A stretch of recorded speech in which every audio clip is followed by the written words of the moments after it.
The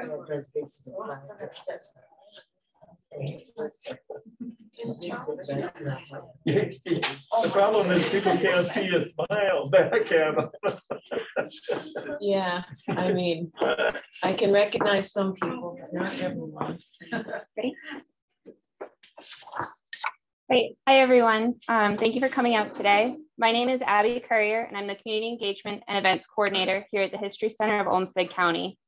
I'm so excited to see everyone here this afternoon, and I look forward to learning more this evening about the Call of Antarctica. Here at the History Center of Olmsted County, we invite people to gather and explore and examine our past as we educate ourselves about the stories of Olmsted County and southeastern Minnesota. We are so excited that you have decided to join us this afternoon as we take a look at one of these stories. This afternoon, we're going to have a presentation from Leilani Raashida Henry about the Call of Antarctica, exploring and protecting the world's coldest continent. After her presentation, we'll have about 15 minutes for questions from the audience. If you do have any questions and you're on Zoom, please feel free to put them in the chat. If you're here in the room with us, we do ask you to hold all questions until the end of the presentation. But before we get started, I do want to go over a couple of logistical things. For those of you in the audience, we do ask you to please put your phones on silent so we don't have any fun surprises. And for those of you on Zoom, we are going to ask you to stay muted throughout the presentation, again, so we don't have any fun surprises. Anything that we put into the chat or any links that we decide to share with you, we will send to you on Monday, along with a short survey about this afternoon's program. We encourage you to respond to the program. It only takes, or to the survey rather, it takes about 2 minutes to fill out, and we really appreciate the feedback. For those on Zoom, we recommend watching this in presenter view, but if you want to see everyone participating, you can do that by clicking on the presentation view or the view button in the upper right-hand corner of your screen. If you're joining us from an iPad, you may need to swipe across your screen a couple times to change the view. We are recording this afternoon's program, so please keep that in mind. And we're so excited about tonight's talk and hope that you'll continue to join us for some of our future events, where we will talk about everything from CCC camps in southern Minnesota, to the history of baseball, to historic preservation, and everything in between. These talks are one of the many great benefits to having a membership to the History Center of Olmsted County, and we certainly hope that you will continue to join us as we continue with these lectures. This afternoon, we are joined by Leilani Raashida Henry, who is founder and chief of Joy and Excellence for Being and Living Enterprises. As an author, executive coach, facilitator, and artist, she is a recognized thought leader in workplace well-being and employment engagement. Leilani designs Brain Jewels, a clothing line that uses images from her partner, Henry Bergen's Kaleidoscopes. As a seasoned community radio host on KGNU, Denver Boulder, she produces her own programming. Her latest passion is writing and recording music. Leilani is a true Renaissance woman. In October of 2021, her new book, The Call of Antarctica, Exploring and Protecting the World's Coldest Climate, became the #1 on Amazon in ecology for teens and young adults. Leilani takes readers on a journey to the rugged Antarctic landscape to learn its history, its present, and the importance of protecting its future. She weaves her father's experiences on Admiral Byrd's 3rd expedition as an introduction to the land that is owned by the world. Leilani?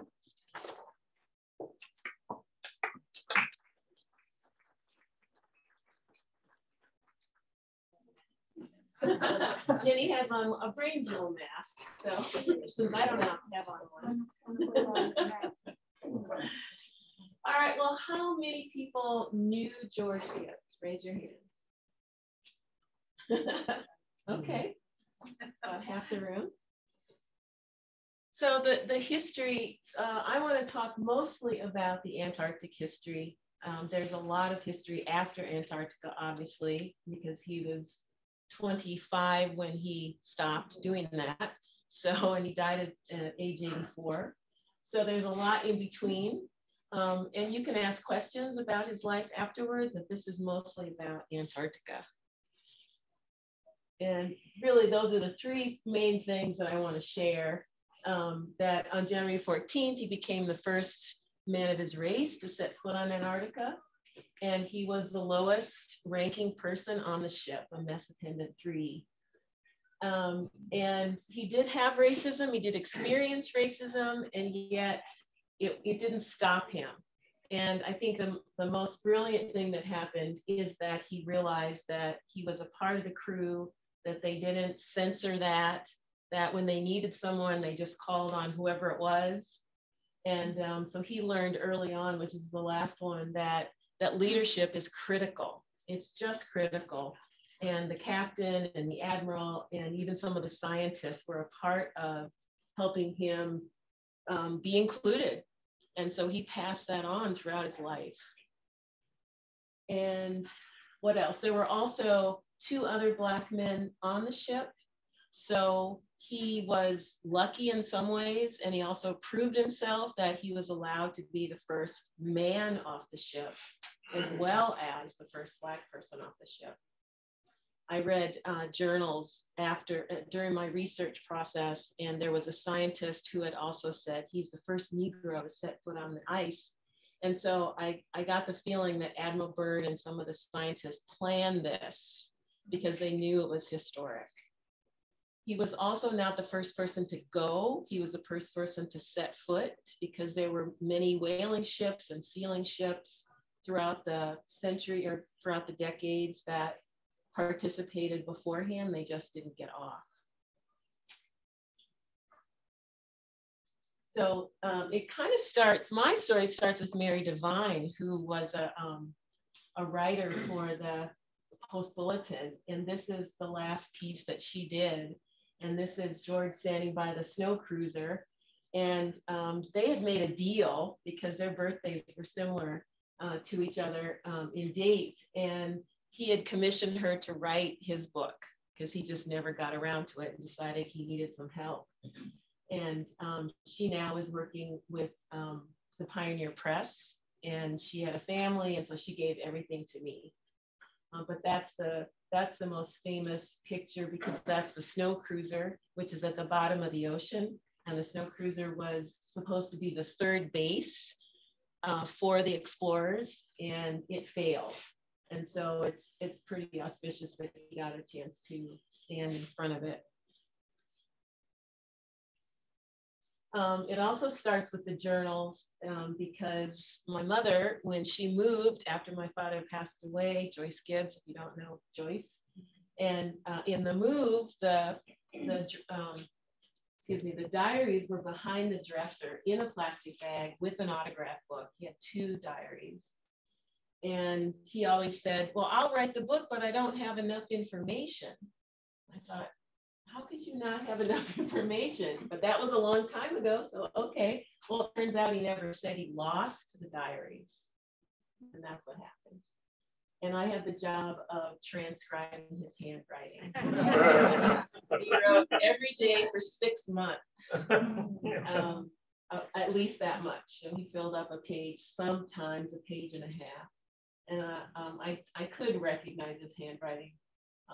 And there were a few spelling errors, Admiral Byrd, B-I-R-D, but he did pretty well, I think, at 23 years old. So the other part of, people always say, well, how did you keep going? Because I did stop I did this for 20 years, and I stopped and started because it was hard. I didn't know anything about Antarctica. I hardly knew anything about my father, and I didn't know anything about the expedition. And then I didn't want to be a starving artist. So it was just a struggle to continue to research and find the reason for doing it. I even was on an airplane in early 2000s, and someone looked over my shoulder and saw the handwriting. And when we were going off the plane, he says, well, nice handwriting. Like, nice handwriting? Oh, my father's diary. And so I told him a little bit about it. And he said, my fiance goes to Antarctica every year. You call me and we'll hook you up. And they did. So I wrote an article in 2006 in the American Polar Times, and I got lots of phone calls and lots of emails, and that was the start of, oh, people do care about this. I really didn't think anybody cared about it. So the Bear is one of my favorite parts. It's a very famous ship. The original captain was passing for white, and when he died, they found out he was really African American, and he was a hero. He saved a lot of Inuits from Inuit women for being raped and taken advantage of. And he sort of sailed the seas and just made sure that Alaska was safe. That was one of the things he was passionate about.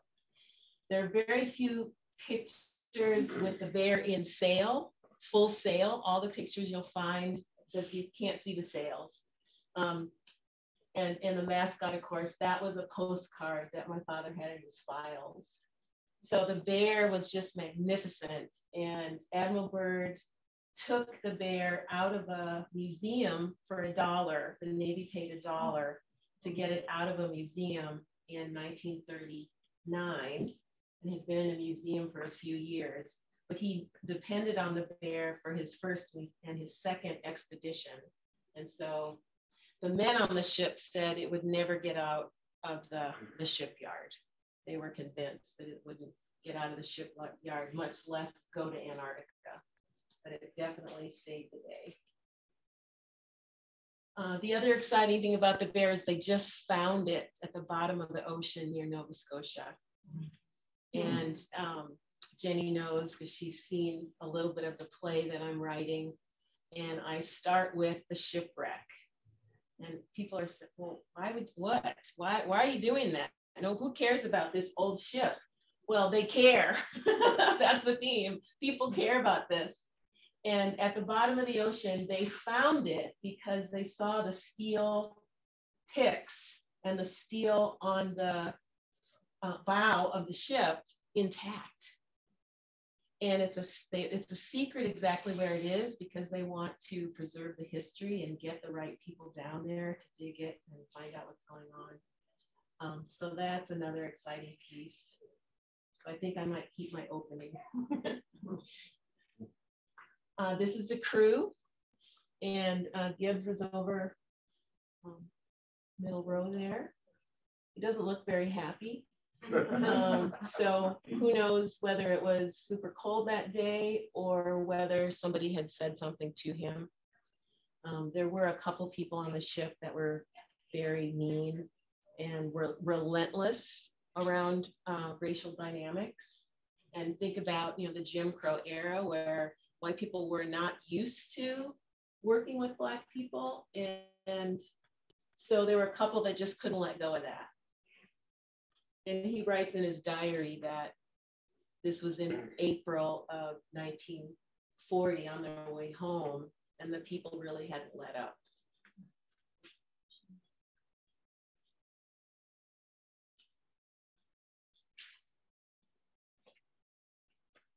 So I guess this is one of the videos that didn't work, but this is the video that they sailed into the Ross ice shelf and he got off the ship. So stay tuned for seeing that another time because we can't get it to play.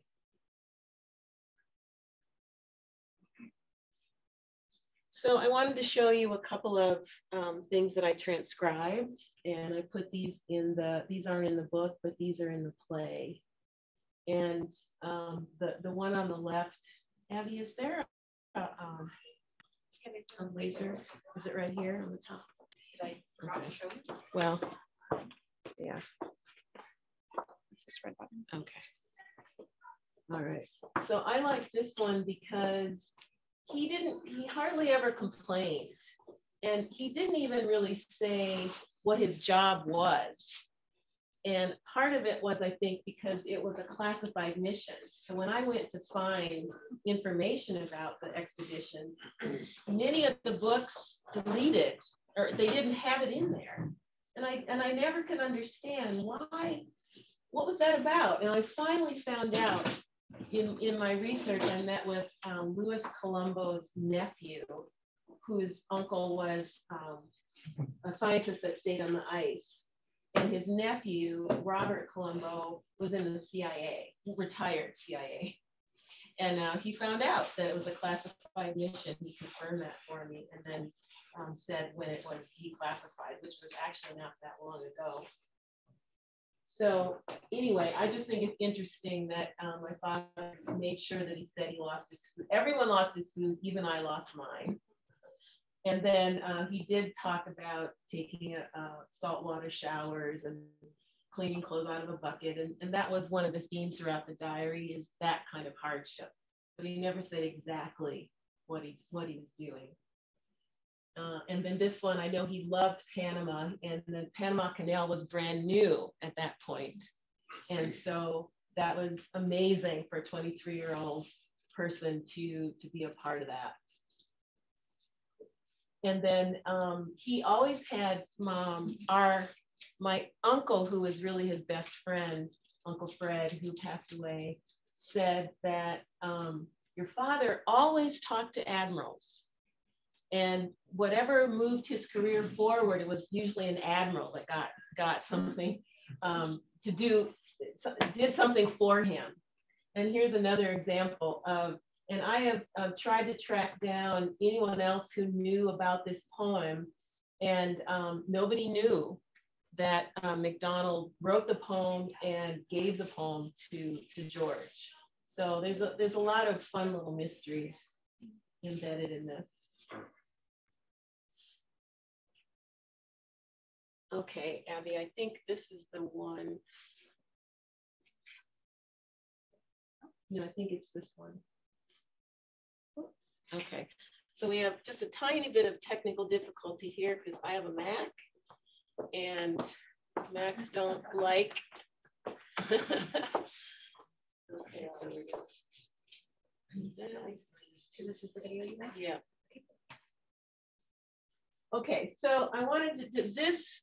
Some of you have seen some of my presentations, so I tried to mix it up a little bit and put things in that no one has seen. No one's seen this, right? Yes. And this is.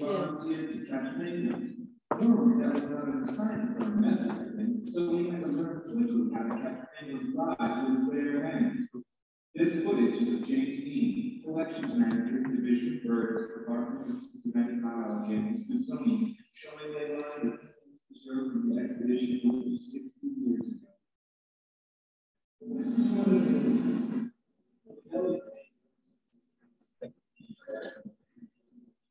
feedback to Admiral.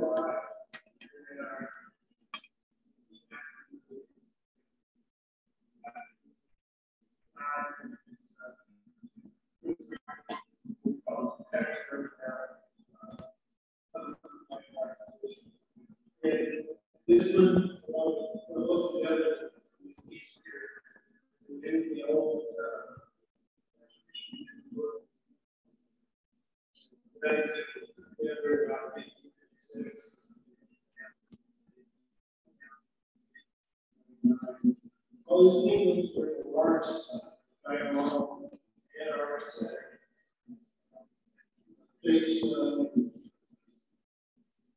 Almost here. Yeah.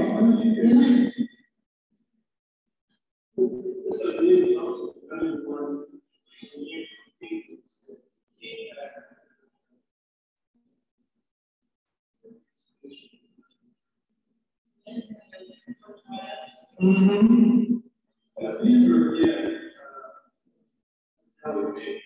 these are youngsters.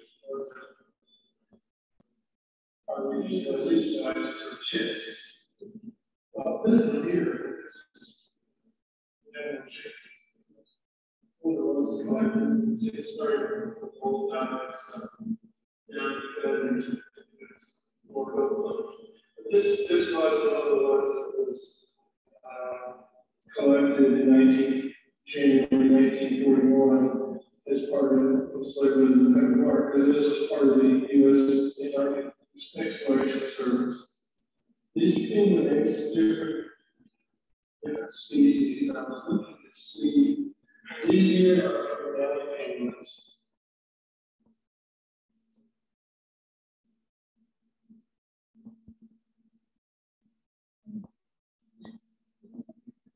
Now, this is another from the U.S. Antarctic Service in November 1940. And this was down at the Bay of Whales down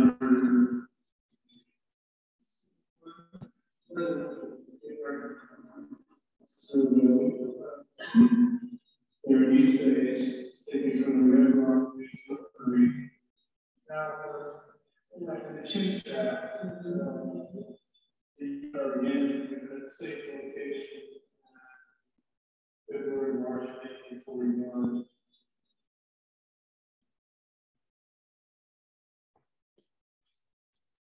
I don't have that screen up on the computer. Thank you. So there's a lot of things that are amazing about that this was my first research trip. And I guess a friend of a friend worked at the Smithsonian and got me this tour. And the odd thing is that the exhibit was up until 1999. We could have seen it. And we even, my aunt lived in Washington, DC. I mean, we could, like, and at that point, they were in the basement. The Smithsonian has, millions of artifacts that no one can see. So it was very special. And he said, yeah, this is probably, he might have caught this one. Yeah. And of course, mixed feelings, because now you can't even touch a penguin. You can't get close to the penguins unless they come up to you, and everything is completely changed. And then just to think about that they almost died catching these penguins, and they're stuffed and they're in a drawer in the basement of the Smithsonian. So it's just kind of mind-boggling. They also ate penguin. Oh dear. Bible, and you can't do that now either, and also seal meat.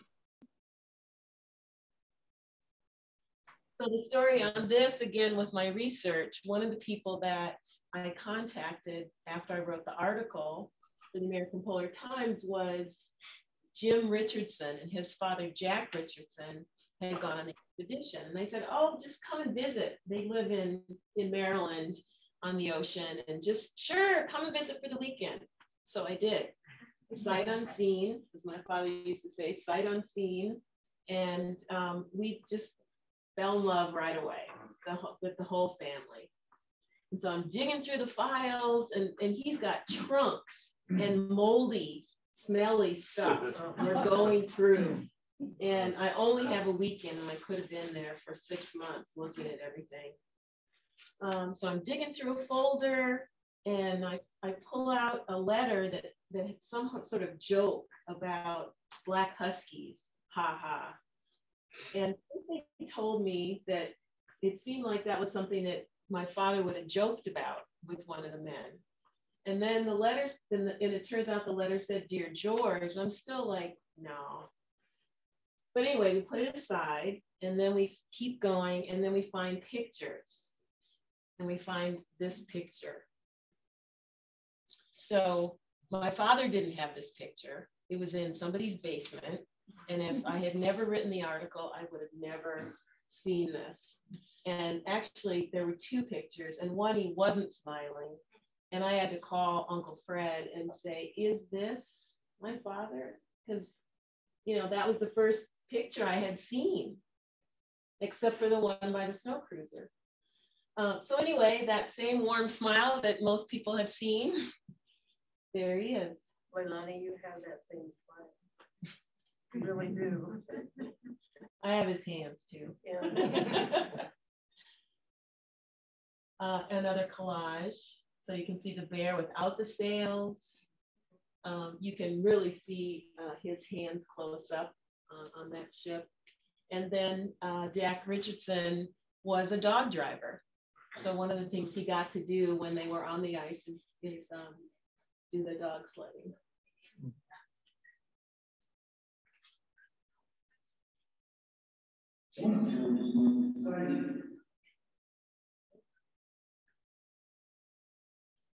Okay, so now just jumping to the medal, which needs to be polished, but he did have several medals, and that is when you went on 2 round trips. So again, backing up, and their job was on the Bear to take the explorers, about 60 men, to stay on the ice for a year. And because if it hadn't been for World War II, we would have established a base, a permanent base down there. And the plan was the snow cruiser, and the East Base and the West Base, and they were going to just rotate people because America wanted to have a presence in Antarctica in case there were territories to be claimed. That was our way, because we were late in the game and other countries had already established territories. And so Roosevelt and Admiral Byrd decided, well, if we just have these permanent stations and we're living there, then that's a way to claim. So anyway, they did 2 round trips from Boston to Little America by way of the Panama Canal. And then they came back in about June of 1940, and then were home for 4 or 5 months, and then went back down by way of New Zealand and went to Little America to pick up the explorers. And then a few years later, after some political conversation, they decided to give the people who went to 2 round trips a silver medal. The men who stayed on the ice got gold medals, and the people who just did 1 round trip got a bronze medal. This is a map that Jack Richardson drew. He ended up becoming a doctor, and that was the camp. So this was the West Base where he wintered over. And there's something in the book that helps you understand what the Antarctic continent looks like. And so you put your thumb this way, and that's the peninsula, and those are the mountains. This is East Ice Sheet, East Antarctica and West Antarctica. And my colleague, Ted Scambos, who did the foreword to the book, he created this model.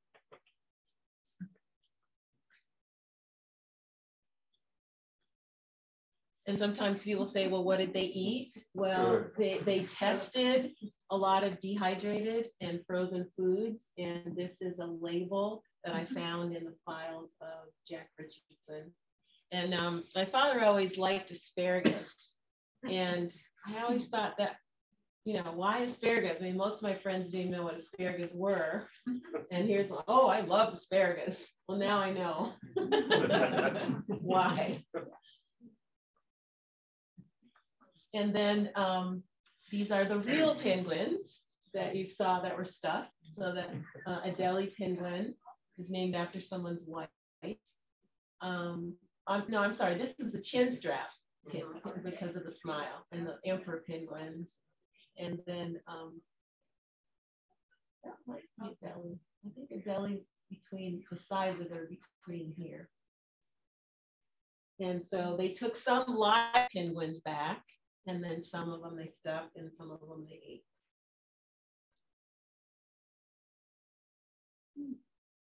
This is a very important photo for me for a couple of reasons. That in all the other diaries that I saw, the white explorers didn't talk about connecting with the people of color, the indigenous people. And my father made a point. He met Maori chief. He made a point about that. And because they were people of color, I think that was a different experience for him. And then this was a family that came aboard asking for food when they got close to South America. And they rode and asked the bear for food. I mean, the people on the bear for food. And I found one photo where people were on the deck looking down at this, taking a picture and then snapping the pictures. But he was the one shaking the hand of the indigenous man who couldn't speak English and signed his name with an X in his autograph book. And I always thought that was so curious. And so I really dug up what it meant and the name of the tribe, and had a very deep conversation in Chile with someone that I stayed with about the names and how the Europeans named people and that wasn't their name. Mm-hmm. And she talked, and she was part Kawaskar. She was part Kawaskar, and talked about the racism for the indigenous people in South America. So it just was a very emotional moment to meet someone. And all the people, many of the people have an island off of the coast of Chile where they live because they're not integrated into the society.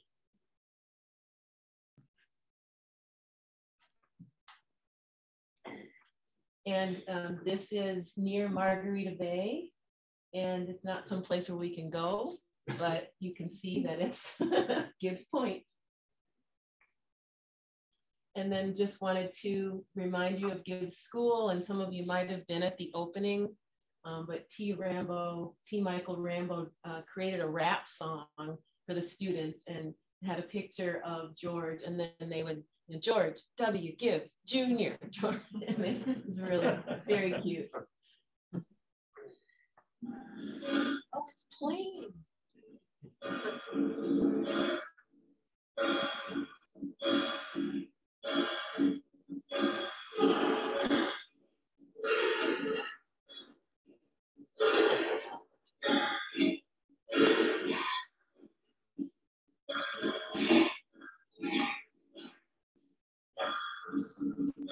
To run Zoom, apparently.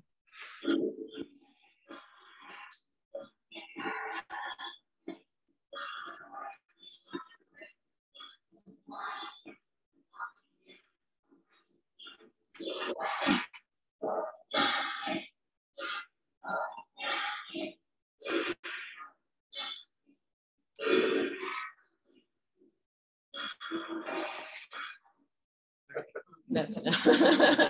You can't really hear the words. So that's the trip that I went on. This is my 10-year anniversary. I landed on February 15th, 2012, and it was Ernest Shackleton's 138th birthday 10 years ago. And so there are ice-free zones, especially in the summer, and the Antarctic Peninsula is melting quickly. And so that's what it looks like. Just getting warmer. And that's a combination of the Adelie penguins and chinstrap.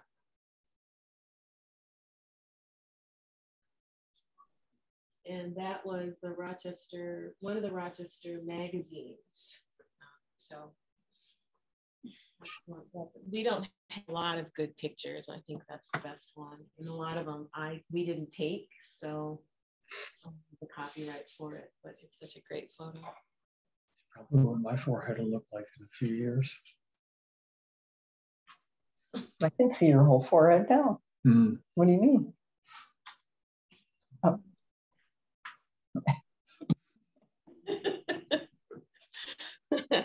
All right, well, I thought I would pause here and take questions. I can usually just talk for about 30 minutes and then I need interaction because I'm a trainer, so. I'm curious if you ever were able to discern what the classified nature of the trip was. I mean, it sounds like it was some sort of military thing.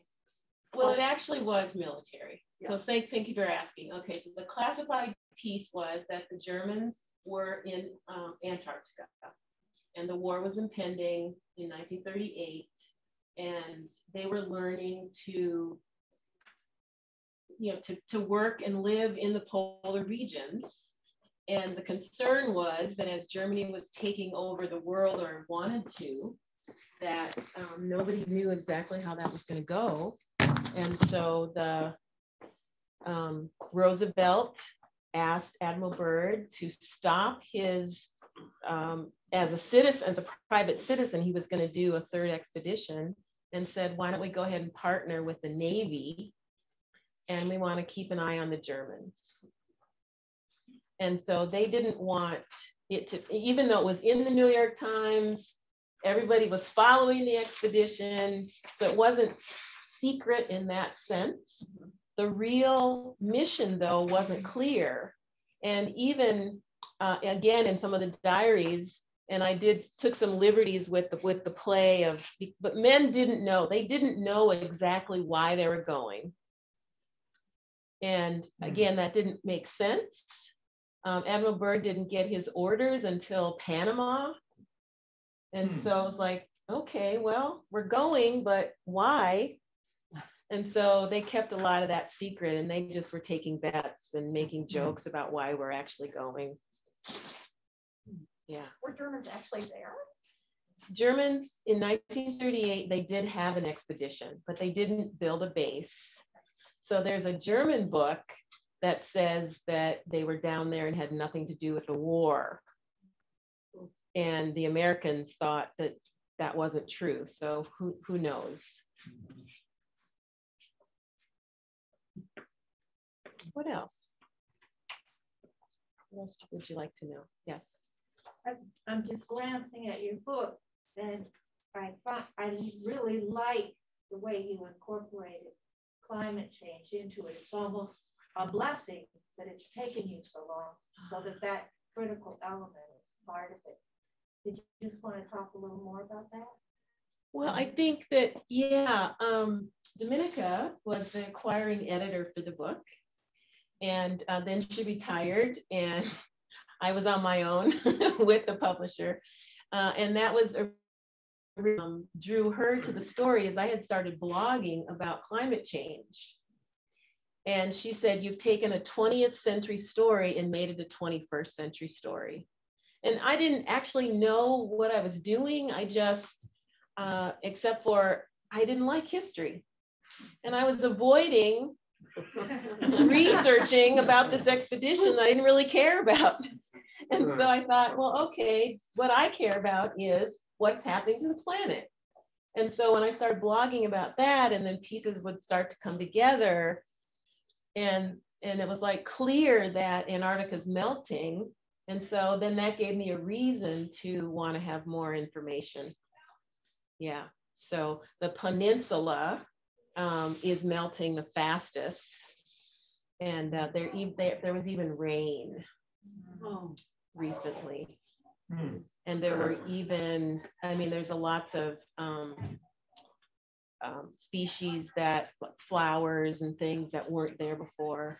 Some invasive and some just, okay, well, it's warm enough, we can bloom. So, and Ted Scambos, who is my science mentor, goes back and forth to Antarctica, and he's responsible for Thwaites Glacier. So now I'm working with the Thwaites Glacier scientists, using my organizational development skills and employee engagement skills, and helping them work with conflict on the ice. Because you go down there, you're working all the time, you're with the same people 24 hours a day, it's cold, your toes are cold, you get mad, you snap at somebody, not thinking about it. So we did some sessions before people went down to the ice and talked about how do you manage conflict. And so that also came full circle for my work. But that is the glacier that everybody's watching. It's the largest glacier. It has the potential for sea level rise. They're cautious because, it could be 200 years, it could be, 10 years. I mean, so someone else named it the Doomsday Glacier. Someone from the Rolling Stones magazine decided Doomsday Glacier would be a great name. And the scientists are cringing because it's sensationalizing climate change. And all they really want to do is watch it. It's melting from underneath, and, keeping an eye on it, but not having the world be in fear because of that.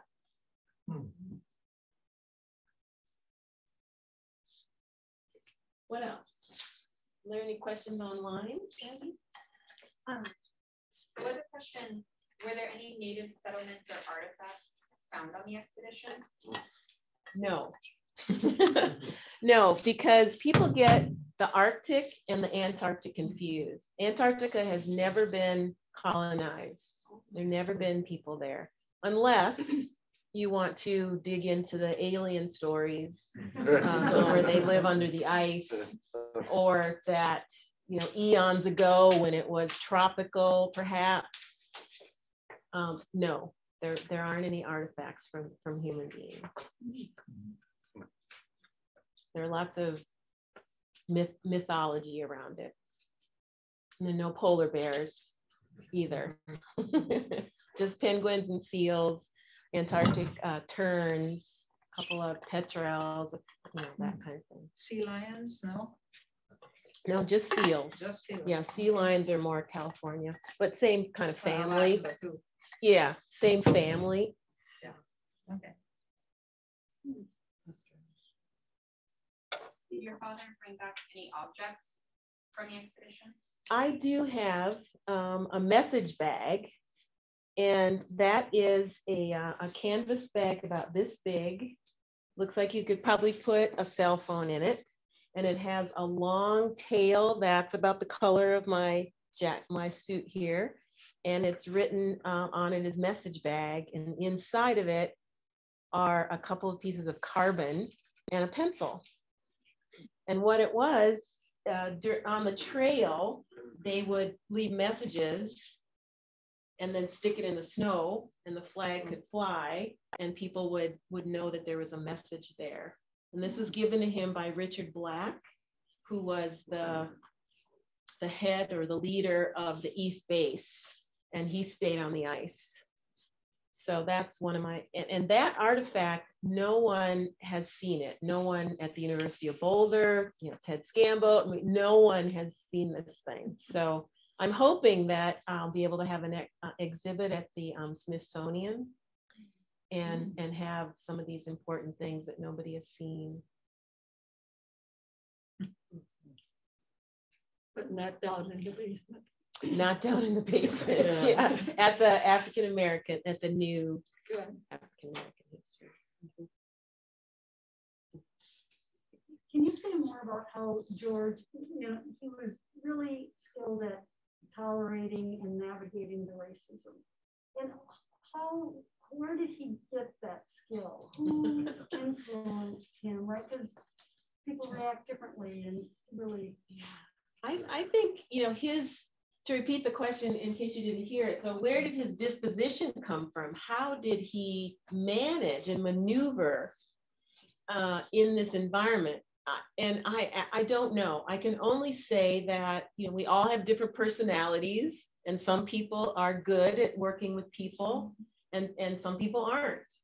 And he just always let things kind of roll off his back. I mean, he was feisty. And growing up in Jacksonville, Florida, his father said, "Please leave. You know, you're not going to make it here." And he joined the Navy and had 4 years in the Navy before Antarctica. Just please get out of here so you can stay alive. So it was an interesting dynamic, I think, to have that much passion and feistiness and yet be calm and be diplomatic. That's really all I know. Yeah. Mm-hmm. Which begs the question, how did he end up the solo black man on his trip? Well, and perhaps what role did that play in his survival in Rochester? Well, no, yeah, there definitely is a link to Antarctica to Rochester. He was not the only one. There were 2 other black men on the ship. So he, with his personality, and he was just a succeeder. He was a succeeder. He's a successful person. And what was I going to say about that? Oh, he won 2 medals for meritorious service, because that was part of the way that the admiral and the captain rewarded him and like kept him going, you know, because, you know, you're doing a great job, you're amazing, you know, so let me give you a medal for that. And so that was one of their strategies. I think for obvious reasons, though, Rochester and being on the Bear was very similar. So just that kind of smooth, diplomatic personality, not getting too riled up, finding ways to speak his mind, speak his truth. There was a man, Jim Cook, one of his friends, when I was trying to put together what I thought were the lessons, he's like, no, that's not the lesson. The lesson is that he pressed his grievances in a way that people could hear it. Mm.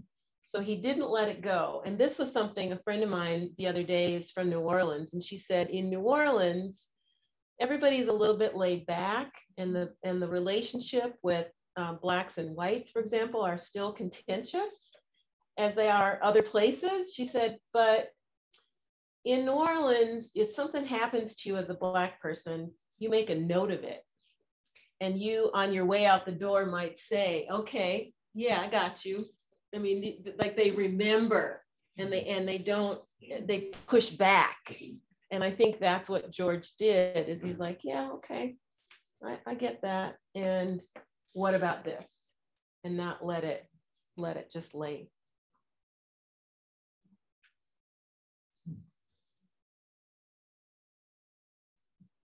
Anything else? Did he share some of his experiences with you growing up? Yes, he did, and I wasn't listening. That's part of what you learned. Yeah, right. I mean, part of it was that he was an older father, so he was a grandfather, and so there was looking up to him in a way, and then in other ways, it's like, yeah, Dad, you know, you're a dinosaur, and I didn't. And he was a manly man in a lot of ways, although he didn't use a hammer and a nail, not manly in a carpenter kind of way, but manly in terms of, you know, knowing things and proud of what he did. And, you know, so I had a different response to that. I do know that my 6th grade colleagues remember his presentation from 6th grade. And someone got their appendix out, and what I remember from 4th grade is that people got stuck to the toilet, and it was called the Ice Palace. And so part of their job, part of the crew's job was to help the explorers dig their quarters into the ice. And one of the things they dug and shaped was a toilet made out of ice. And you have to take a hot water bottle in there to make sure you could dislodge yourself. And so I don't know if people forgot their hot water bottle or thought, you know, they didn't need it, or but that was a joke that I remember that part.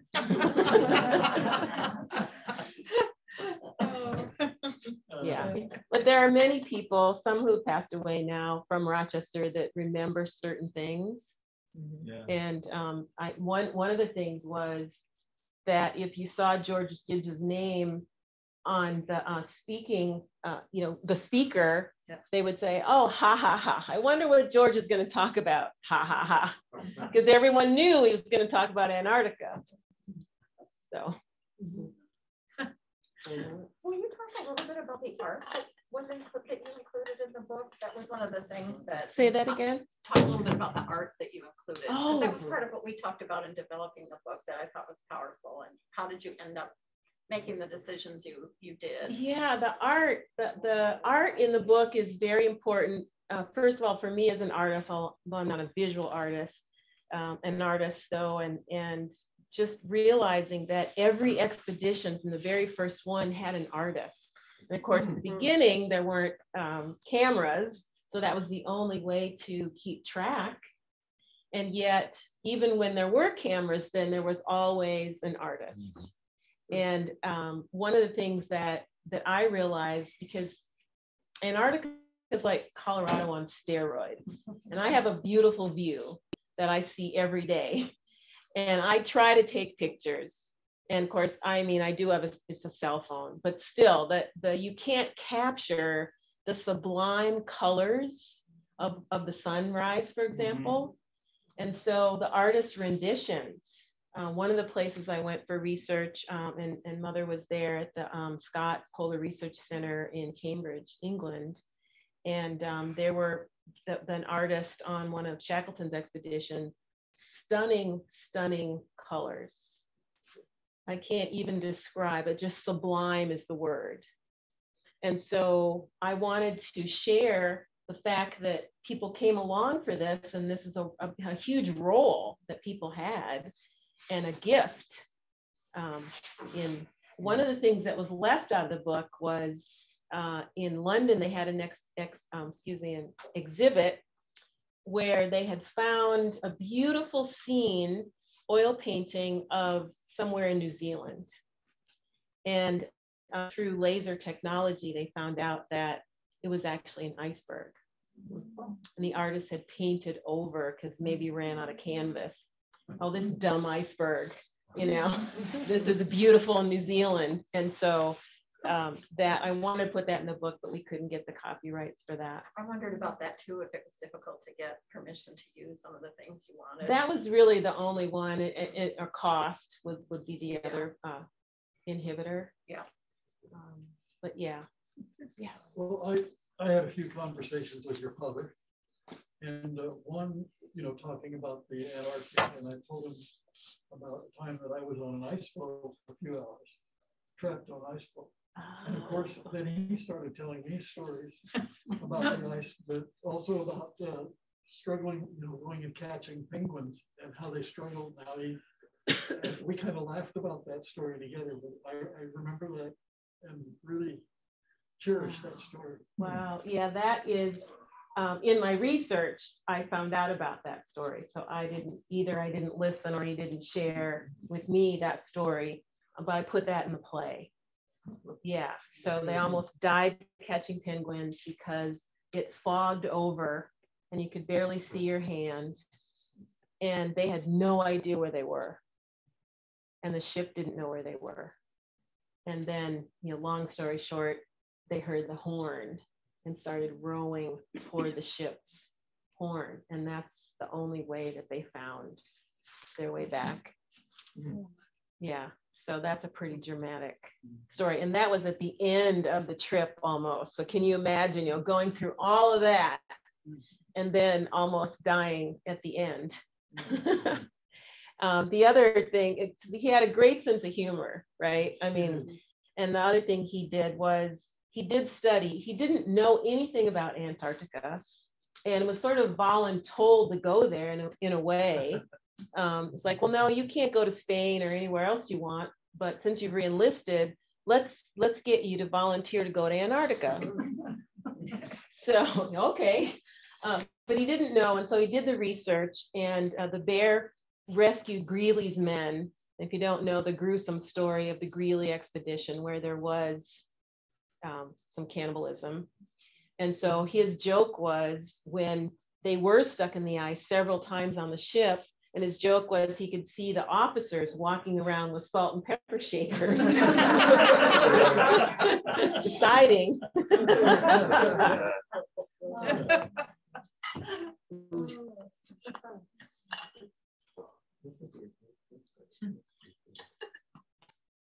Question. Do you have any thoughts about the numbers of people, or the people that still go to Antarctica, and what it's, you know, the advantages and the disadvantages?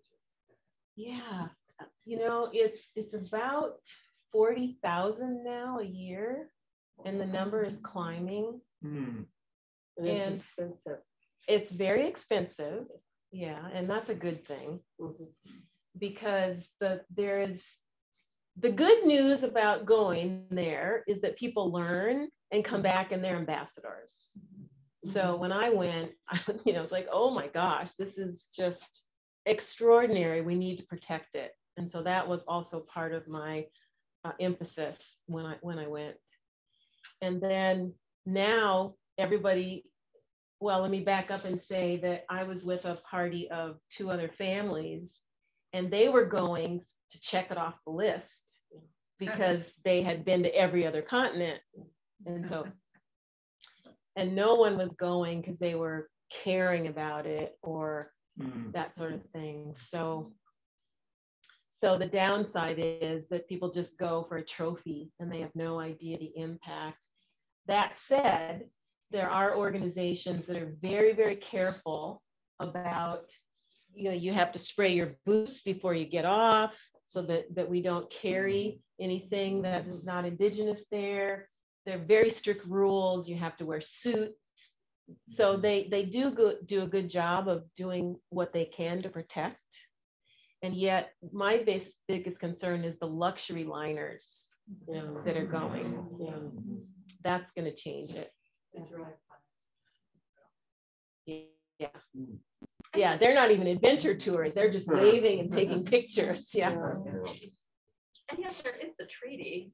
Do you want to talk a little bit about the Antarctic Treaty? Is started in 1959, and then in 1960 it was put into place. And that's another thing that kept me going, is to know that the world can come together. If we want to, if we try, we can come together. And 12 countries started the treaty and said, no military, it's for science, we need to protect it. And then, the treaties have been more and more sophisticated. So now no mining. In 2048 now, the mining is going to be up for discussion again. And that's when I went to Gibbs school before I went to Antarctica and talked to the first graders. I said, you all will be decision makers in 2048. So you need to know that it's important for the whole world to keep this as a preservation, to preserve it. So I hope, that that's where we're going with it. That we don't need, in fact, some of the scientists are saying that the minerals aren't even that high a quality. It's very expensive to get them. So do we really need to destroy the continent? Why? So that'll be the next challenge. So if you know anybody that's going to be a decision maker in 2048, let them know. Leilani? Yes. You talked about the bear that needed to be retrofitted or rebuilt. Can you speak a little bit more about it? Was it decommissioned and then it was brought back into service? Yes, it was decommissioned and it was in the museum. It actually was in the museum. In a real museum in California. The whole thing. Yeah. Huh. How large is it? Is that 100? It was a little under 190 feet long. Okay. So that what they did was they put a diesel engine because it was coal driven. Mm-hmm. And then they did the I showed you about the steel. Yeah. And then they just made sure that it was working, but they didn't do, those are the two main things they did. And it was a wooden hull, right? Oh, the whole ship was wood. Yeah. Yeah, super super thick planks, unbelievably thick. Oh, when he was saying that, I was just thinking, like, I wonder why the Navy didn't give them a boat, why they had to go buy a boat, or refit a boat. Like, well, that's because Admiral Byrd wouldn't go with any other ship. Oh. Yeah, that was the one he wanted. Okay. And he knew that if anything, I mean, it would do the job. Cool. Yes. Mm-hmm. I saw you. Did you have a hand? No? Okay. Let me get it. Have you given any thought to the History Theater in St. Paul doing George's story? I mean, they do these stories on unique Minnesotans, and he certainly is a kind of personality that I think that come across. Okay, yeah, I'm not familiar with that. Is it a theater company or a museum? It's a history theater, and I don't know exactly how they've done stories on politicians. They've done stories on, they've done some famous stories on segregation in the Twin Cities, and but I think their best plays are the ones they do around individuals. Okay. And I think this one's just a classic. There is, I mean, for me, I don't really like to speak for more than 30 minutes, but then I can go on with questions forever, because then I start remembering there's so much. There's just so much that hasn't been shared and hasn't been talked about, and you can go down a million rabbit holes. And so, yeah, there's a lot to say. But were you talking more about her play? Is that what you were talking? Well, yeah. Okay, because I think what he's talking about is the Minnesota History Center in St. Paul, and they do No, it's a theater. But the Minnesota History Center also does live performances. Yes, but there is a play. There is a theater that does a play. Oh, thank you. Yeah, it also would make a great film too, because yeah, when I read his diary in a weekend, and it reads like a film. Just how he words things, what he points out. Yeah, it's pretty amazing. Did we cover your question? Do you know what kind of wood the bear was made out of? I do not know the kind of wood. I just know that it's super, super thick. And the boards. I might be able to find that somewhere. It's available, yeah. What percentage of the time did they sail on the journey? Do we know? You mean versus using the diesel engine? Yeah. I think they use the engine a lot. Yeah, they sailed around Cape Horn. They do in full sail. That part I know. But if you're going through pack ice, you're not going to be sailing. Yeah. So they were mostly going. Mostly, and it was loud and noisy. There's a times in the diary where he said, "Oh, it's so quiet. Even the dogs aren't howling." So if the ship, the motor was loud, and then the dogs, 80 dogs, huskies, were barking and howling. So, yeah. I'm just really very curious about that. Like, how do you keep 80 huskies busy on a ship for like 40 days? I've got one dog in my house who's going nuts. Did he comment on that at all? That just seems amazing. When the pictures I see, they're just sitting there. So I don't know. Yeah. I mean, I think they did have chains at some point. Yeah. And they had kennels, and they had a whole place where, like just a dog house. So they weren't running loose. Yeah. But that was their way, is just to keep howling. And I think that they played with the dogs too. But yeah, that was rough. Yeah. All right, well, thank you so much. Yeah, thanks for your questions. Thanks for coming.